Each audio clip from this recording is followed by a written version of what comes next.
पर शिव महापुराण में वेद व्यास जी ने लिखा कि भगवान को ढूंढना नहीं पड़ता।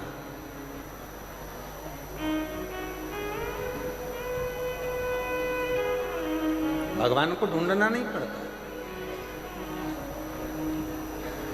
हाथी का पांव मगर ने पकड़ लिया, ये श्रीमद् भागवत में गजग्रह की कथा में अपन ने सुना।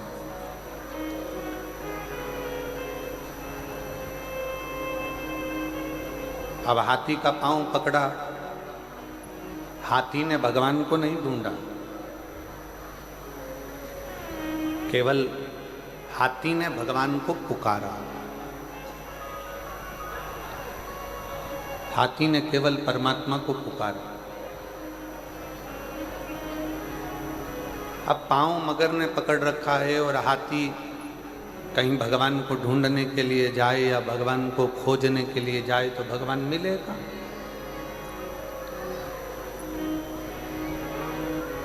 कई लोग हमसे कहते हैं, गुरुजी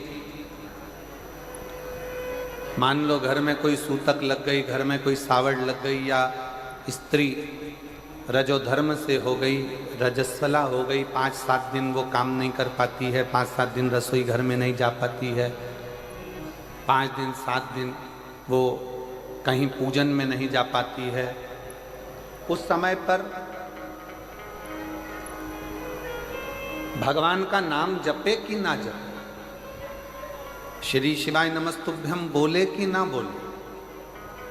घर में सूतक लग गई, सावड़ लग गया, बच्चा हो गया या कोई शांत हो गया, तो कोई ने कह दिया कि मंदिर मत जाओ, कोई ने कह दिया देवालय मत जाओ, कोई ने कहा तीर्थ मत जाओ, या कोई ने कहा भगवान के भजन मत करो। हाँ, आप मंदिर मत जाओ, आप तीर्थ मत जाओ, पर हमारा शास्त्र ये नहीं कहता कि अगर घर में कोई प्राण छूट गए, कोई मर गया, कोई ठंडा हो गया, या कोई के घर बच्चा हो गया, या स्त्री रजोधर्म से हो गई, रजस्वला हो गई, भोजन नहीं बनाती, काम नहीं करती, मंदिर नहीं जाती, तो यहाँ शास्त्र ने ये नहीं कहा कि तुम भगवान का भजन मत करो। स्त्री रजस्वला भी हो जाए, स्त्री अगर घर में सूतक भी लग गई है, घर में सावड़ भी लग गई है, तो भी शिव महापुराण की कथा कहती है कि भगवान का नाम पुकारने में कोई हर्ज नहीं है। भगवान का नाम पुकारने में, भगवान का नाम लेने में कोई हर्ज नहीं।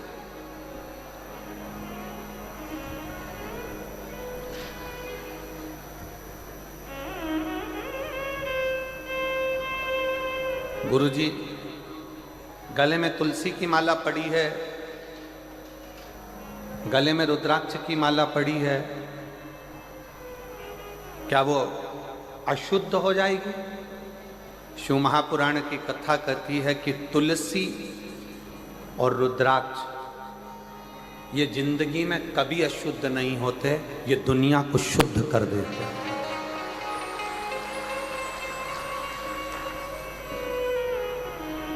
ये दुनिया को शुद्ध करते हैं। आपने जिंदगी में कितना भी बेकार कर्म करा हो, आपने जिंदगी में कितना भी छल करा हो, कितना भी कपट करा हो, आपने जिंदगी में कितनी भी बेईमानी करी हो, आपने जिंदगी में कितना भी कुछ गलत भी कर दिया हो, कितना भी झूठ बोल दिया हो, कितना भी पाप कर्म कर दिया हो, शिव महापुराण की कथा कहती है कि गले में एक रुद्राक्ष यदि आ जाता है तो हमारा पूर्व का करा हुआ सारा पाप समाप्त होते चलेगा।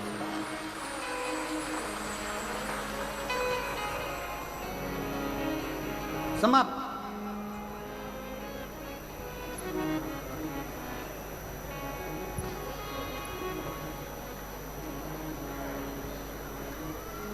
और जितने मेरे आदिवासी बहन भाई यहाँ बैठे हैं, वनवासी बैठे हुए हैं, जितने भी शिव महापुराण की कथा में आप लोग दिल से इस मदेश्वर बाबा की पवित्र भूमि में, मयाली कुनकुरी में, जसपुर में कथा सुन रहे हो, मेरा निवेदन है, गले में आड़ा टेढ़ा पेंडिल लटकाने से भगवान कभी प्राप्त नहीं होगा, पर गले में अगर रुद्राक्ष पहन लिया तो मेरा परमात्मा जरूर प्राप्त होगा। शिव तत्व को पाओ। भगवान को ढूंढने नहीं जाना है, भगवान हमारे पास आए। कई कथाकार अपनी वाणियों में कहते हैं भगवान को ढूंढने जाओ, भगवान मिलेंगे वन में, जंगल में, यहाँ वहाँ। उनको कहना चाहूँगा, एक भजन की लाइन पुराने समय में मेरी घर की माताएं गाती थी। शायद मुझे विश्वास है कि छत्तीसगढ़ की भी मेरी जीजियों ने वो लाइन गुनगुनाई हो कि फूलों में ढूंढा तुझे, कलियों में पाया है, और फूलों की खुशबू में मेरे भोले का ठिकाना।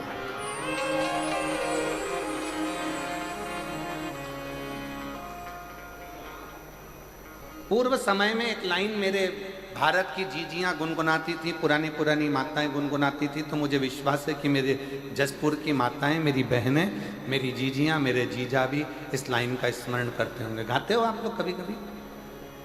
अरे जम के तो बोलो। फिर कहा, गीता में ढूंढा तुझे,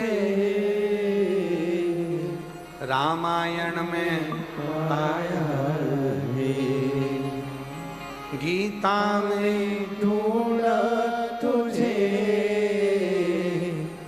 रामायण में पाया है, और शिव पुराण के पन्नों में, शिव पुराण के पन्नों में मेरे भोले का ठिकाना है। और जसपुर वाले क्या जाने, ओ कुनकुरी वाले क्या जाने, मेरा रिश्ता पुराना है। जसपुर वाले क्या जाने, मेरा रिश्ता पुराना है। अभी कथा के शुरू में महाराजा श्री रतन विजय सिंह जी जुदेव जी कह रहे थे कि परिवार ने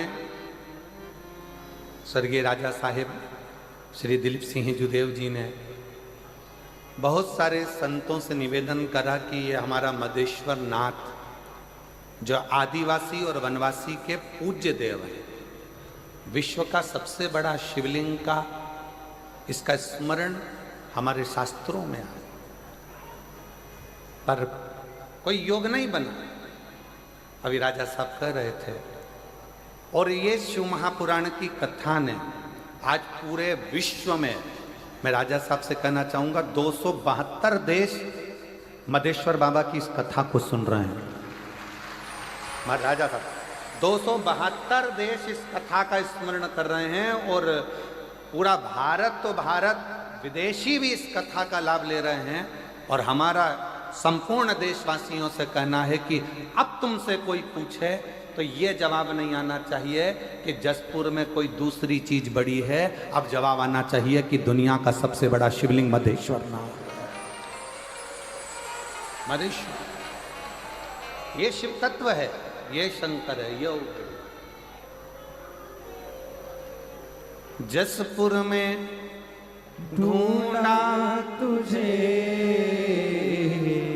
और कुनकुरी में पाया है, जसपुर में ढूंढा तुझे, अच्छे से बोलो, अच्छे से, जसपुर में ढूंढा तुझे, और कुनकुरी में पाया है, मयाली की झाड़ी में मदेश्वर का ठिकाना है। मयाली की झाड़ी में मधेश्वर का ठिकाना है। और दुनिया वाले क्या जाने मेरा रिश्ता पुराना है।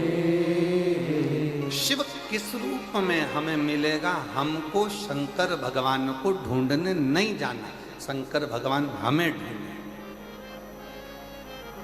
हमें ढूंढना। और कितना सुंदर स्मरण कल कथा में अपन ने, जैसे ही देवाधिदेव महादेव को याद किया, शंकर को पुकारा, आप सब ने शायद वो नज़ारा पूरा भारत नहीं भूल पाएगा कि थोड़ी देर के लिए बाबा ऐसी पवन के वेग में आते हुए यहाँ से निकलते वहाँ पहुँच जाते हैं। शायद पूरा देश नहीं भूल पाएगा ये जसपुर का, ये मयाली की, इस मदेश्वर नाथ की कथा। कुछ देर के लिए आना, पूरा टेंट पंडाल सब हिला देना, लोगों का हृदय कांप जाना, और उतनी देर में जैसे ही थोड़ी देर हुई और कथा फिर पुनः वही आनंद के साथ फिर प्रारंभ होती चली। कोई कहे शंकर कहाँ मिलेगा, कहाँ?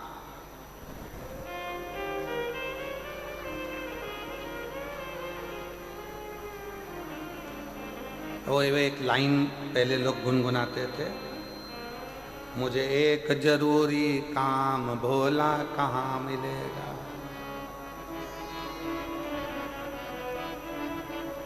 मैंने ढूंढा नाम तमाम भोला कहाँ मिलेगा।